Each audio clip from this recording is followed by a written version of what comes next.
Welcome back to the Webby and O'Neill channel. Who do you want, Watkins or Sesko, as we discuss the latest Manchester United news? So come and get involved, have your say in the comment section, and we'll discuss some of your comments throughout today's video. Going off Laurie Whitwell's report on The Athletic, what's your first overall thoughts on it? Well, having read the report, it's going to go down to the wire. That's clear. It's a waiting game, just like a game of chicken, what's going on here. It's all down to the sales, and he's made it pretty clear. We've said it a long time now. It's all down to sales. Lots of views out there have said it's down to sales, and there's a choice. There's two strikers, and they've got to wait. But the article, I like it. Yeah, as he says there, you can see highlighted Manchester United have narrowed down their striker search to two primary names, and that is Ollie Watkins and Benjamin Sesko. And as I'm just highlighting at the bottom as well, he does go on to say, Laurie, that no decision has yet been made on which target to advance, but United are in contact with both Watkins and Sesko to establish the potential costs of each deal. Yeah, it just feels like a game of chicken. This one, no, that one, that one. Well, why not? Why can't we do that? Yeah. Well, it's been made clear. We've said it. You've said it. We need the money. We haven't got it. The reality is we've been poor on the pitch. We know that. But the bank account's poor, and we need sales. And it does not look right at this minute that there's going to be any money coming in for sales. Why haven't they been sold? They've had plenty of time. They've known for months now, 3 months. And that's poor. Poor from the players themselves. They don't seem to be wanting to move on. Maybe they're just hoping to be loaned out. But the sales just don't seem to be coming in. So this could go down to the wire, to the virtual last day. And like I say, could end up a proper game of chicken. What a way to do a transfer window. Yeah, I do want to get some of your opinions reeled off today, so keep getting involved in the live chat and the comments section below the video. Yes. Paul says, just can't see Villa letting Watkins go, even if we've got the money hidden under the mattress. Unless he downs tools as much as I want to, I can't see him as a United player. Forget Vardy, he's finished. Well, you've got to look at the Villa situation. Take the money out of it, whether it's hidden under the mattress or anything like that, or we do get a transfer fee for one of these players and this money comes available. I look at Villa's situation.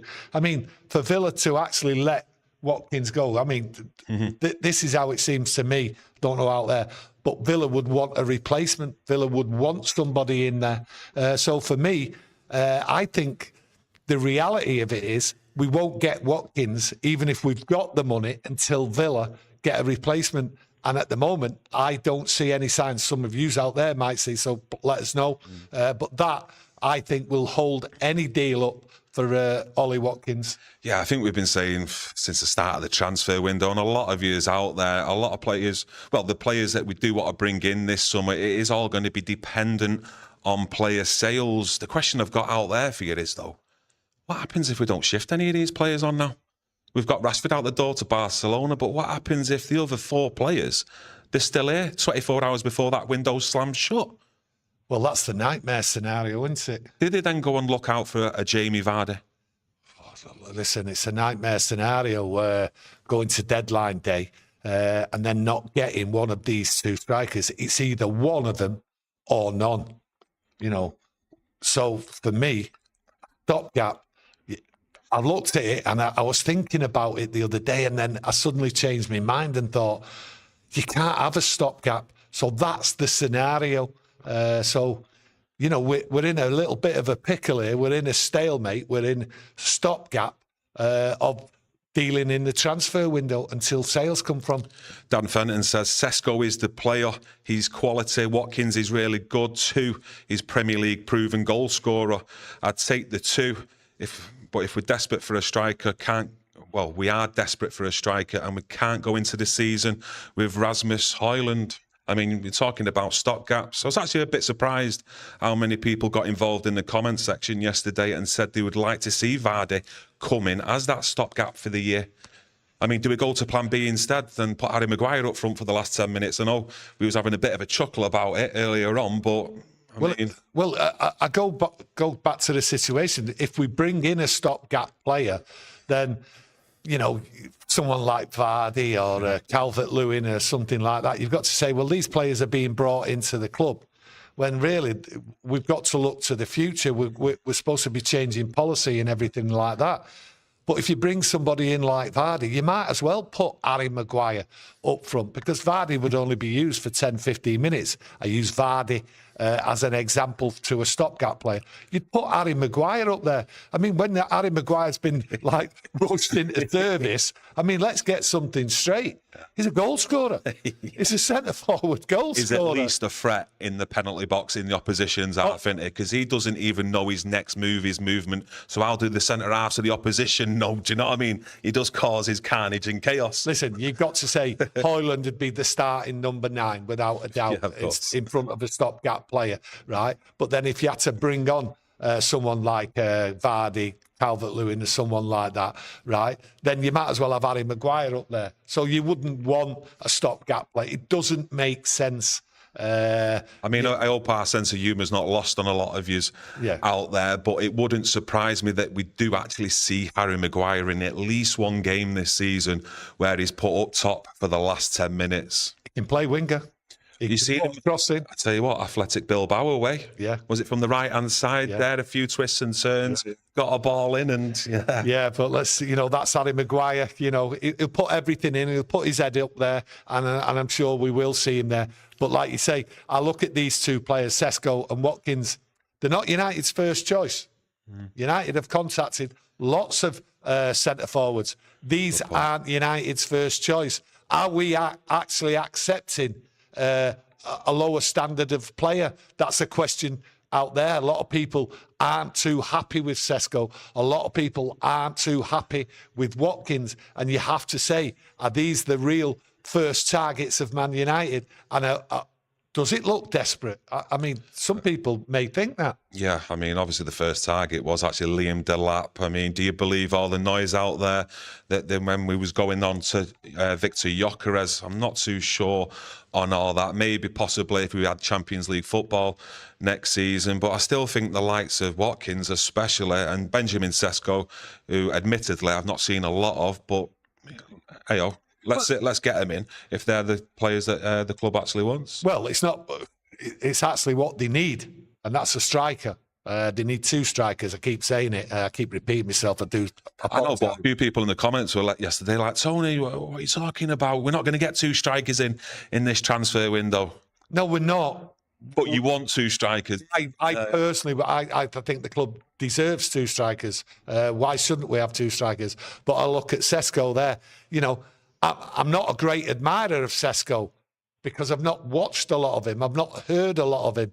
I don't know too much, and I'm not going to give you some bull about Sesko. But I don't really see many people going on saying, yeah, this is a great striker because of this, because of that. And then you look at Sesko and you think to yourself, the transfer fee, There's no noise, that great noise about him. And the transfer fee, what's being spouted out there, is like £70 million.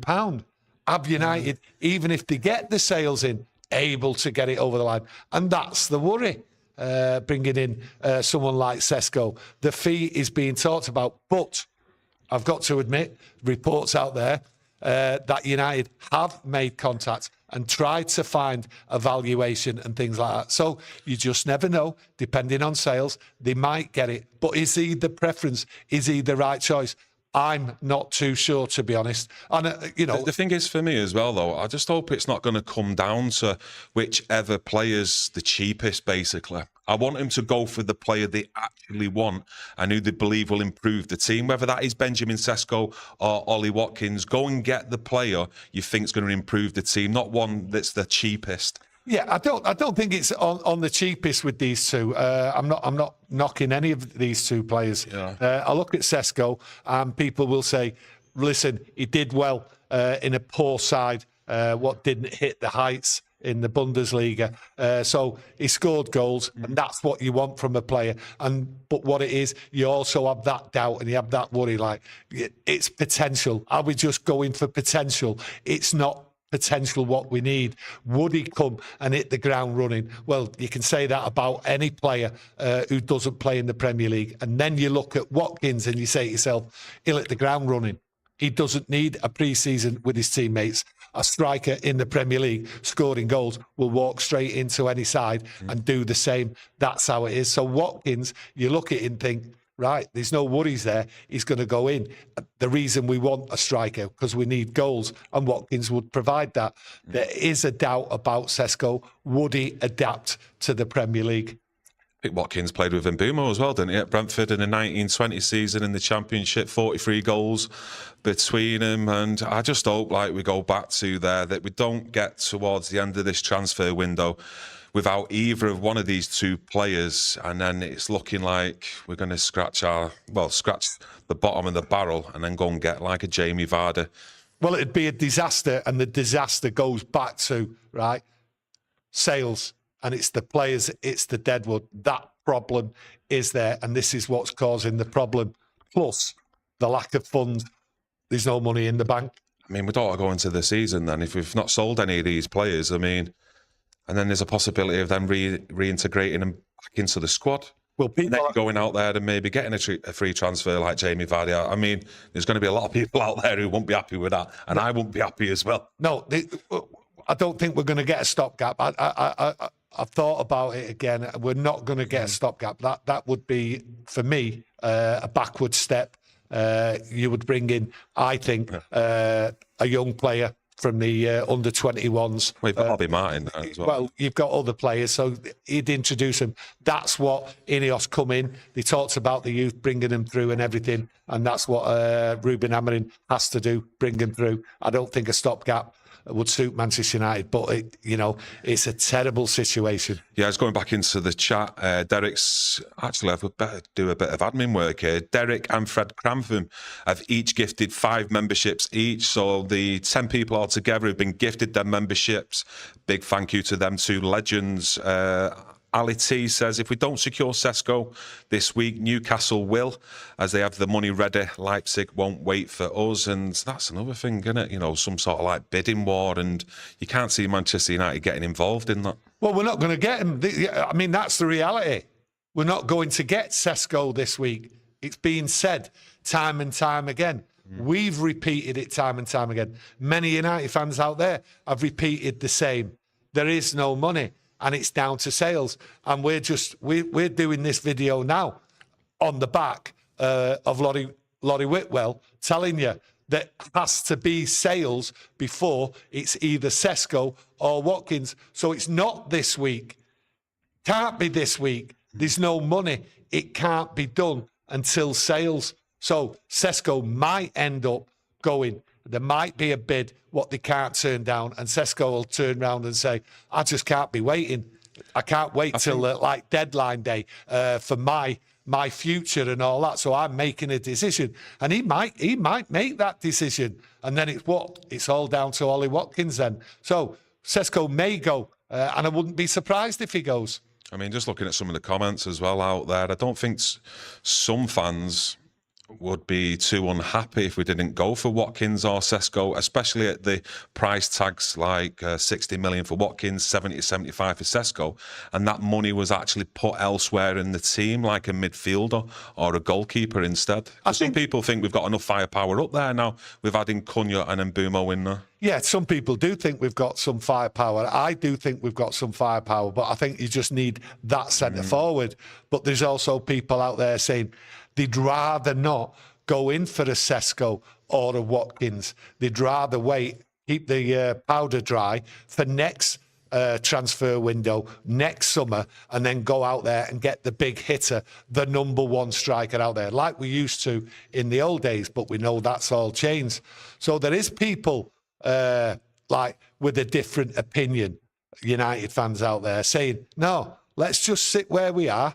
Everything seems all right at the moment. Bringing in the 2 players, why panic and bring in a Sesko or a Watkins who were never our first choice? So there's varied opinions out there, and this now will just drag on and on, where people maybe not get frustrated, but have a clear idea of what they want going forward with this football club. Should we waste the money? That's how some people will look at it on these 2 players, and just save it and go for next year. Info Suge says, you can get a striker who does what Sesko does for half the price. We're paying for a name, same old story. Crafty says, Watkins is guaranteed goals for 2 seasons. There's other people getting involved as well, and their opinions on Jamie Vardy, other strikers as well. Well, you just mentioned Jamie Vardy there. I've got to say it again. Keep saying it. Yeah, I know you keep saying it. You keep getting me at it. But like someone said to me yesterday, and I'm baffled by it. Someone said getting Jamie Vardy, it's a no-brainer. I mean, I just don't understand that. And like Kieron said, having Harry Maguire up there, it's a better option than getting Jamie Vardy. Having Jamie Vardy or someone of that ilk, shall I say, right, is a backward step. Don't get anybody. Just rely on what you've got in the squad. Rely on the youth. Bring it through. We are at rock bottom. So why bring in some more deadwood? Because that's all it would be. And it would make us a laughingstock. I just don't get it. The thing is... No, honest, I just don't get bringing in a stopgap. I thought it was the right thing to do, but then I looked at it and I looked at the projection, the way United are going forward. For me, these 2 players, bring them in, fine, okay? One of them, okay, if we get the sales. But for me, they're not my first choice strikers, but I'm not knocking it. I think it also shows you with some fans out there with that opinion of bringing Vardy in as a stopgap, the lack of confidence people have got in Højlund or Xerxes in scoring goals next season, and that's the problem. And I think that's why Manchester United themselves are looking at Watkins or Sesko to bring them in. And I've mentioned quite a bit recently that period of the AFCON next year, or shall I say, coming up this season, when we lose the likes of Mbeumo, Ahmad. You know, there's an attacking threat out the team straight away. And for me, having that striker up there, I'd feel a lot more confident having a proven goal scorer there with only Cunha in there. Because that's the only difference, isn't it, really, from last season's team? I think a lot of people are worried about Højlund, and they're also worried about anyone what could come through the ranks. Obviously, Obi's name is first off out my lips. But the thing is, if they don't score goals and it's down to them, and we don't bring a striker in and they don't score goals, I mean, the fan base will have a meltdown. They'll have a meltdown. We'll have a meltdown because something should have been done. This club not having a striker, a first-choice striker, when we all know for 2 years the chances what have been created have not been put away by the team. But it's also offset where I don't think it'll be as bad for Højlund or Obi if they're on the pitch, because we've brought 2 players in. But Kieron does rightly point out, if we don't bring a striker in, when that the African Nations Cup comes along, okay, we will be deprived of a goal scorer we've just spent £70 million on to sort the problem out. So, striker isn't it needed, because we will be short. And if Højlund and Obi are being used and they're not scoring goals, then we're in trouble. Genuine question, though, for you out there, and particularly you, I want to know your thoughts. Do you actually believe we will actually get Ollie Watkins or Benjamin Sesko? I mean, right now, as you look at it, you know, the financial situation, having to move players out as well. I mean, do you believe we will get a striker in? I don't believe we'll get Sesko. I don't believe a professional footballer would be hanging on for someone, right, to juggle the books, okay? I think a professional footballer would look at his own personal situation, look at his own future, look at what's best for him, instead of waiting for Manchester United. I think the days at this moment, the scenario with the Manchester United Football Club, the way some footballers look at it, they've got alternatives. And if Newcastle are putting the money down on the table and offering a decent transfer, and you're going to be guaranteed to be the striker because Isaac is going to go from Newcastle, there's no 2 ways about that, then you've got to look at it from that player's point of view. Champions League football straight away. So for me, I don't think we're going to get Sesko because, one, the transfer fee's high and we definitely need sales, and we're going to have to sit and wait for sales, which may not come. a lot of he's getting involved as well, and all the way around the world. Australia, America, New Zealand, MUFC 65, joining us from Oklahoma. Much appreciated, mate, and every single one of you's out there. Vincent, thanks for your super chat. Unpopular opinion. I like Bruno, but we should have sold him and used the money to fund a new midfielder and striker, as he doesn't suit central midfield role. But you've also got to look at that. Bruno didn't want to even go himself in the end, did he?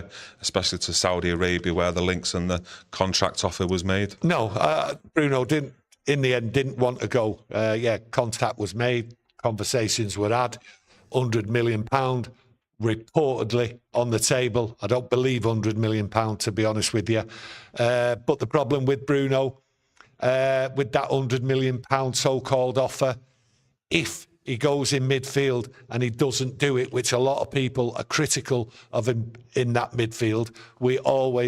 Everyone has said that midfield needs shoring up, needs someone in there, and it's not Bruno's role. So if Ruben Amorim does use him in the midfield and it doesn't work, there will be a lot of shouting and screaming about Bruno being in that position, and also Ruben Amorim turning down a chunk of money what could have replaced Bruno. So that's all to come. Let's just hope Bruno gets in a position, whichever one it is, and does the business. That's what we want. That's what we want. I'm looking forward to it. Really looking forward to it. And looking forward to the next couple of games. I'm excited about it because there's a jigsaw there and the right pieces got to be put in. And I think there's a lot of work to be done to put the right players in the right place. And Bruno is the main piece what's got to fit the puzzle. I think it says, Niche Fan says, right, there you go. He said he doesn't think we're getting Sesko, and I agree. Watkins don't look like it's happening either, so Vardy is the no-brainer. We've already given you the plan B, mate. It's Harry Maguire up front for the last 10 minutes, causing absolute carnage and chaos, mate. You can't argue with Harry Maguire in front of Jamie Vardy. You just can't argue. He gives you everything, Harry Maguire, when he's up front. Top centre-half playing centre-forward. He gives you goals. He puts his head in, right, where other players won't go. Positional-wise, he confuses everyone because Harry's confused himself when he's up there. He doesn't know where to stand, which helps him, which also creates space for other people. That's why he does so well up there. Like I say, hopefully our sense of humour isn't lost on a lot of yous out there in regards to Harry Maguire up front, but I still believe you will see him at least one game next season and the last 10 minutes up front, and let's hope if we do need that goal, he bags it as well. But I would rather have that preference on Man United, maybe giving more minutes to a Chido Webby or someone like that, me, than bringing in a Vardy. Listen, I think everyone...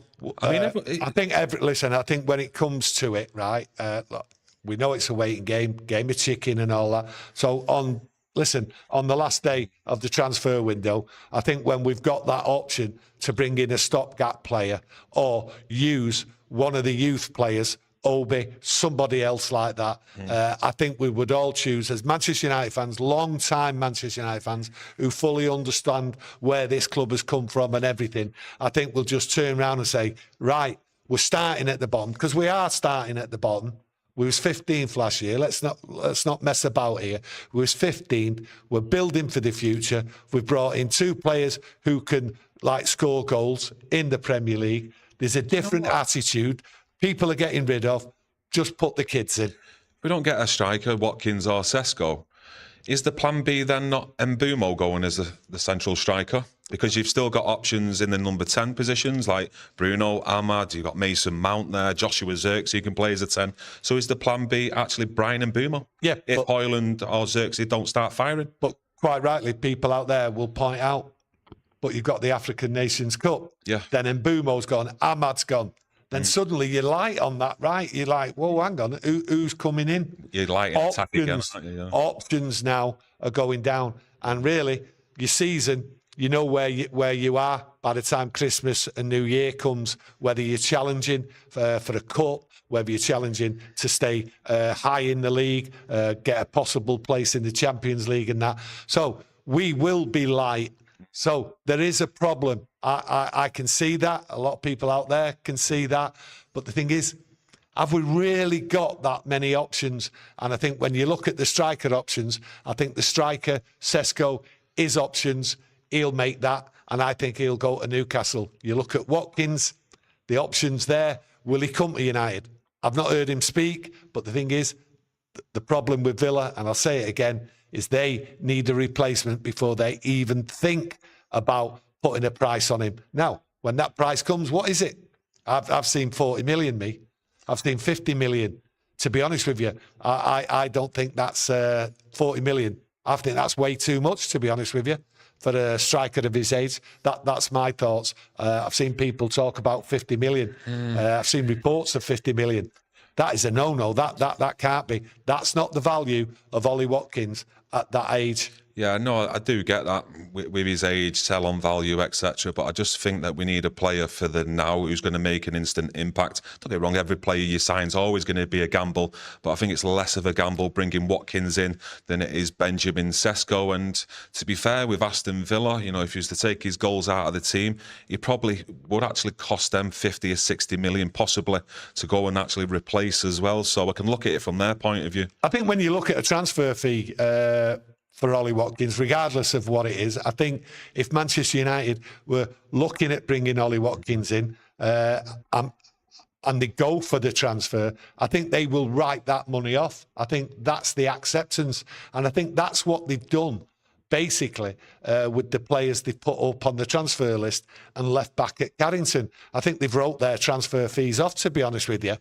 I think they're clear that the money, that's the way it is. We've written it off, and let's see what happens with Watkins. But for me, if they got Watkins, I think the club, and I think we can all agree on it, that there is no on sale value for Ollie Watkins. Ollie Watkins, what's there for him is a 3-year with an option on his contract, and it's his last payday before he gets an opportunity, probably to go to Saudi. He could do well over there the last couple of years.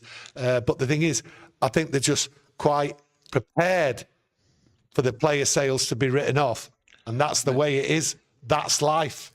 I've got to ask as well, though, and a lot of he's out there, is it not the right thing to do, though, to persevere with Højlund, you know, for the want for a better word, for this season, to see if there is improvement, especially bringing in the likes of Mbeumo and Cunha, who were near enough guaranteed to create opportunities for Højlund. You look at Mbeumo last season, I think he attempted the most crosses out of any other Premier League player with 202 crosses. I look at what people's reaction to that word, persevere, with Højlund. I dread to think what some people are thinking out there.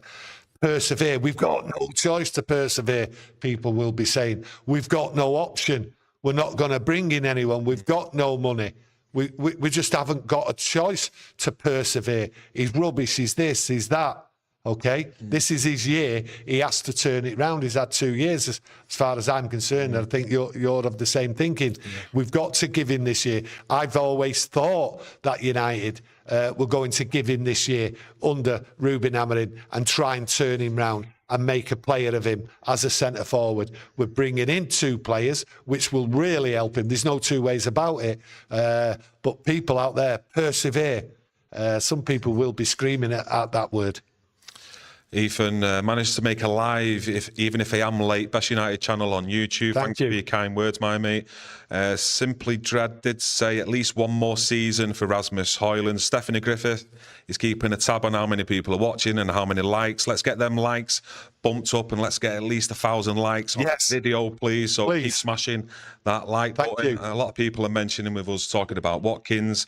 You know, why isn't there like a scope there to do a swap with Garnacho for Watkins? Maybe a bit of cash involved. We've discussed this before. Yeah, we've mentioned it. We've mentioned it, but there doesn't seem to be anything there. I mean, if you look at Garnacho, if you look at the sales as a whole, Garnacho himself, all the reports have been like he wants to play in the Premier League. There's no one out there coming for him, is there? So when we get linked to Ollie Watkins and United have made contact, we don't know if they've already said we'd like to, at some point, pass you to Garnacho and possibly do a swap deal and see whatever money problems there is, and we pay it to you or you pay it to us. And I think that's what may have been asked So you don't know with Watkins. There could be something in the background there where there's an automatic swap and it's not been brought up by anybody for the simple reason Villa are waiting to find a replacement. Kane says, surely there can only be improvements with Rasmus Højlund. Stephanie I says, agree with that. Højlund without Garnacho will be better, like I was mentioned before, with the options now with Cunha and Mbeumo. You should only really expect improvement, really, from Højlund, shouldn't you, really? Well, I mean, there's no excuses if we don't see improvement for the whole season. Well, I think the service, that will improve, especially with Mbeumo and Cunha, especially the way I seen Cunha the other day. He's there on the edge, he's getting in, and he's just pushing forward. So I think you can't expect nothing more than Højlund to improve. You know, people have got a downer on him, and I do understand that. Do you know what I mean? Your eye test isn't wrong when it looks at Højlund, but there's also mitigating circumstances. That's how some people will look at it, that he wasn't getting the service, that Garnacho was either got his head down and he's running straight into the box, he's not looking to pass it and that. But they're excuses. Because at the end of the day, if things aren't working for you, you've got to work harder and you've got to make your own look. And Højlund never made his own look. So he will improve. Them two players, what are coming in, will improve that team. And I think the spirit, and I think like everything what's going on in the background with this squad, I think when you look at it, it's the standards. The standards are rising. That's what I've seen. So every player, their standards have got to rise. And I think Højlund's will. Yeah, standards will rise as well when it's about players' attitudes and getting the negative ones, though, out of the club. And by the sounds of it, all the positive PR, anyway, from journalists out there is that the players who are currently there want to be at Manchester United and they're all in for Ruben Amorim. Yeah, but there's also reports that if these players don't get moved on, that they will be reintroduced into the squad. I do not believe that one bit. These players, what are out there, what are up for sale, they have no chance, in my opinion, of playing for Manchester United ever again. I just don't see it. It's been made clear. When a player like Garnacho gets told in front of everybody, and it's reported worldwide, go and find yourself a club, that's just telling you, get out. You're never going to be reintroduced. So if Garnacho, for instance, I use him as an example, stays at Manchester United, the others have been told the same, right? He's not going to get in that team. He's not going to be reintegrated into that squad because he's seen as a bad un. And that's why he's on the transfer list. A lot of people still mentioning as well the goalkeeping situation. Oh. You know, they're not confident going into the season. I don't blame him. With Onana between the sticks. They have seen reports out there about is it the Belgian keeper over there, a young lad, but I've still not seen any concrete movement with him. Again, it's just a bit of like interested FC sort of talk. Well, I don't believe anything about a goalkeeper coming in for Onana. Absolutely not. Never have done. Because I've always been adamant, and I've been adamant for months and months. I've not changed my mind. Onana, I believe Manchester United are going to keep him, and I've always said this, for this year, under Ruben Amorim, the same as Højlund, right, and improve him. That's why the manager's here. He was brought in to improve these players, get rid of the deadwood, those what don't want to put the effort in, those who don't respect United, because some of these players don't respect United. But Onana and Højlund, they're there and they're staying at Manchester United this year, and they have to improve, and they're being forced to. They cost a lot of money. There's no value. You can't get rid of Højlund and Onana this summer for 10 bob, because that's all you'll get. Yeah. Right? There is no resale value on their play. No one's looking at Onana and saying... You're going to take a big loss on them too, aren't you, with the amount of time they've only been here for as well. Maybe if there was a bit more cash flow behind the scenes, they might have looked to offload him and lose that money, but the cash ain't there, is it? You can't take a cash flow loss like we're taking and then add it on Onana and Højlund as well. It's just not sustainable money-wise. Story says we should have bought both Watkins and Sesko and sold Rasmus. Not any 10s. We have plenty with Bruno in the 10 role, Xerxes, Cunha and Mbeumo. But I think you're kind of saying, mate, that you wouldn't have gone and bought Cunha and Mbeumo as well in this transfer window. So I'm not too sure on that, because I actually do like the two players in Cunha and Mbeumo. I think they drastically improve this team, especially going forward. Fred Crantham has gifted another 5 memberships. Fred the Red, the legend. 5 people who have been gifted them memberships. A big thank you to Fred. Also, just on that note, all our members out there, we put a post up on our members only section, and we asked you if you want us to do some live call-in shows so you can come and get involved in the lives and give us your opinions. So go and vote on that post, and then over the next week or two we'll have a look at it and see where you want us to take that membership channel, and if you want us to do them live call-in shows. Yeah, I just look at the striker thing. Yeah, one striker has to come in.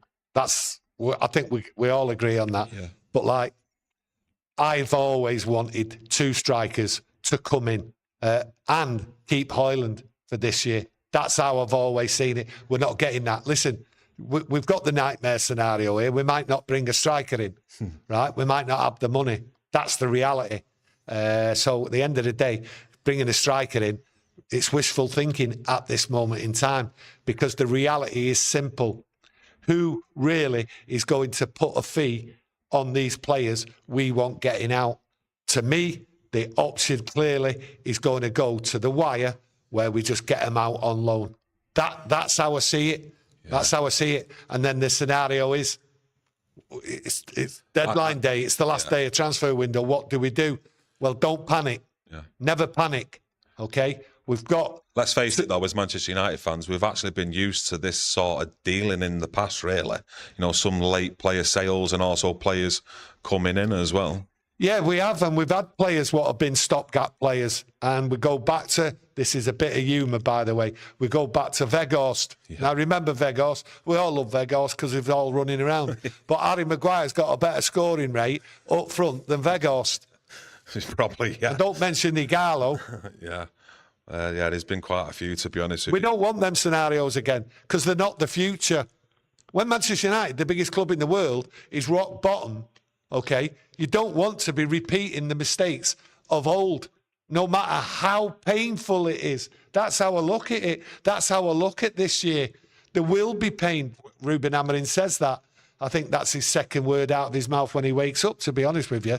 But that's the way it is. That's the way it is. We're going to have to suffer. We're not having everything, but we can't go back to the old ways.